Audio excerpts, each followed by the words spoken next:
How to calculate 30% hike on your CTC. To do that, I have created this simple Excel sheet. I will give this link in below video description. Just click on that link and you can download this Excel sheet. On this sheet, enter your current CTC. For example, if your current CTC is 7 lakhs, enter 7 lakhs here. That's it. It will calculate your CTC hike. Here the CTC hike percentage is 30%.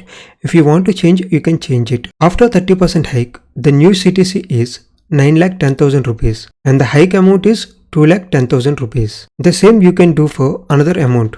For example, if I enter CTC as 12 lakhs, then new CTC is 15,60,000 rupees and the hike amount is 3,60,000 rupees. The formula to calculate CTC hike is current CTC plus current CTC into hike percentage. If you got only 20% hike, just change this hike percentage to 20%. Now, the new CTC will change. Like this, you can calculate hike in your CTC. If you do not have access to use Excel sheet, then you can also do this by using a calculator. For that, what you have to do is open calculator and multiply your current CTC. For example, if your current CTC is 7 lakh rupees and if the hike percentage is 30%, then you have to convert that into decimals. So it will become 1.30. So 30% hike on 7 lakhs is 9,10,000 rupees. The same you will get it here also.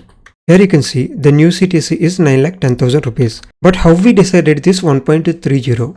1.30 is decimal. In 1.30, 1 represents the full current CTC and 0.30 represents the 30% increase in the CTC. So 1 plus 0.30 is equal to 1.30. If your CTC hike is 20%, then you have to multiply your current CTC with 1.20. If you do not want to do all these calculations, download this Excel template and just enter your current CTC and hike percentage. I hope you like this video. For more videos like this, subscribe to HR Cabin.